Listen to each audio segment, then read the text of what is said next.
Hi, everyone. I'm Brent Buice, the Georgia and South Carolina manager for the East Coast Greenway Alliance, coming to you from Savannah, Georgia.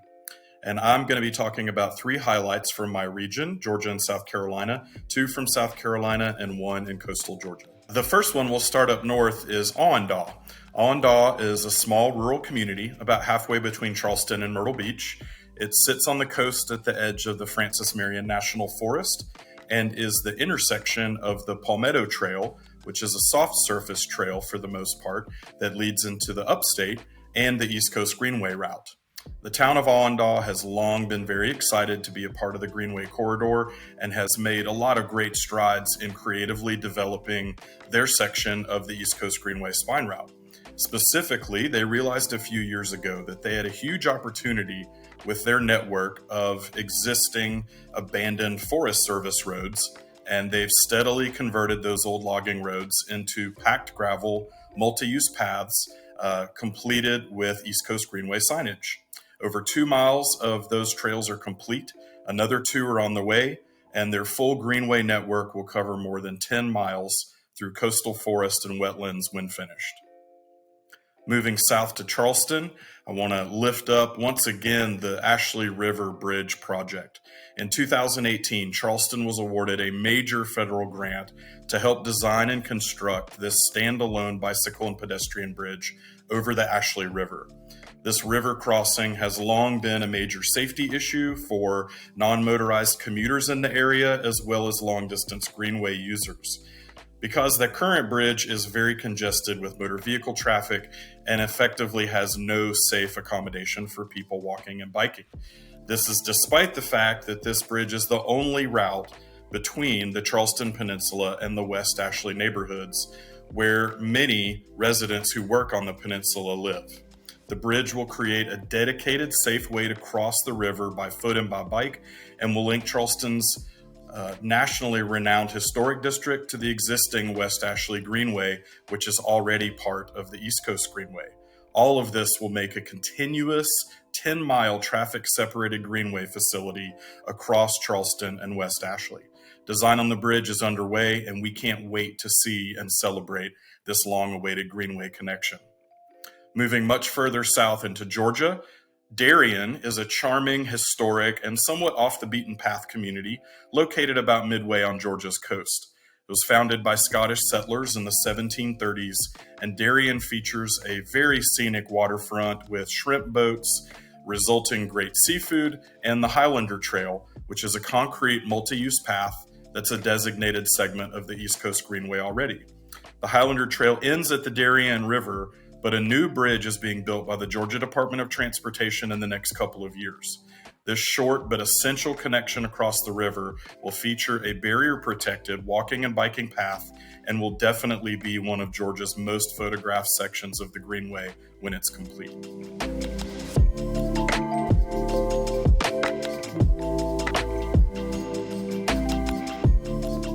When it comes to food, there are way too many good choices in Charleston and Savannah. Both cities are a foodie's paradise, and you just have to do your own research there. But a little bit off the beaten path in some of the more rural areas and smaller towns, I have some favorites I definitely want to share. I love the Seawee restaurant in Awendaw, South Carolina, right off of US 17 on our travel route.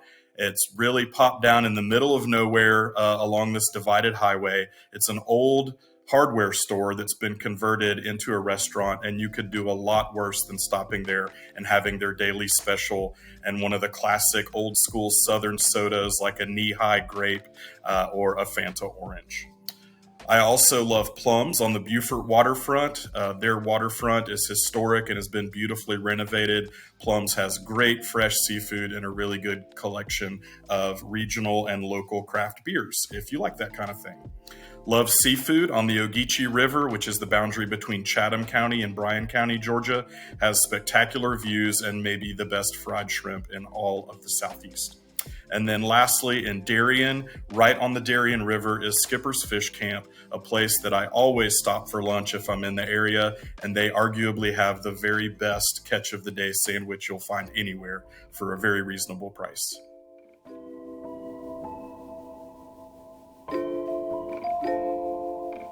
I'm going to circle back a little bit to that Ashley River Bridge project. It's a design build project, so they're steadily adjusting and tweaking the designs as they find engineering issues through surveying and planning. And the final design for that should be coming out in 2023. And I can't wait to see what their final solution is going to be for this bridge and how it's going to look and how it's going to integrate with all the existing projects on either side.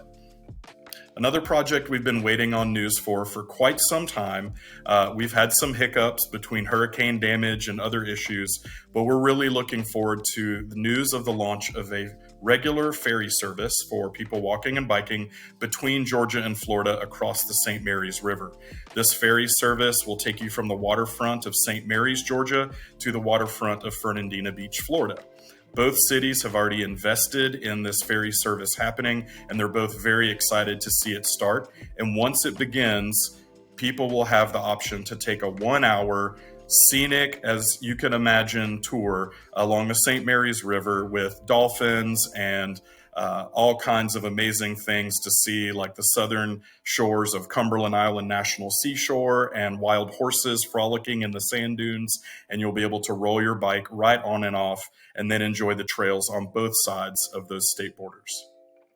I'm also working with a statewide coalition in Georgia known as the Georgia Outdoor Recreation Coalition, and we are working with a number of state agencies and have a lot of headway on the development and adoption of Georgia's first ever statewide trails plan. We're a little bit behind some of our neighbors like Florida and North Carolina on this effort, but once we have this plan, that will help the state of Georgia really marshal and leverage a lot more federal funding, especially to get some of these multi-jurisdictional cross-county trails like the East Coast Greenway completed. And then we've got some really exciting shorter segments that are in progress in Horry County, the Myrtle Beach area. Mount Pleasant, South Carolina has their own town-wide network called the Mount Pleasant Way, much of which is also the East Coast Greenway, and they are aggressively pursuing funding and getting very creative about making sure that gets done sooner than later. Likewise, in Brunswick, Georgia, and St. Mary's, which I've already mentioned, both of those communities are very excited to be part of the Greenway Corridor, and they've got several projects that are in the advanced design stages. And fingers crossed, we'll hear some great news on funding, and we'll be able to share pictures of those completed segments soon. All right, that's the high-level updates from me for Georgia and South Carolina. Thank y'all so much for joining me, and I look forward to answering your questions or seeing your comments about the Greenway in the Low Country.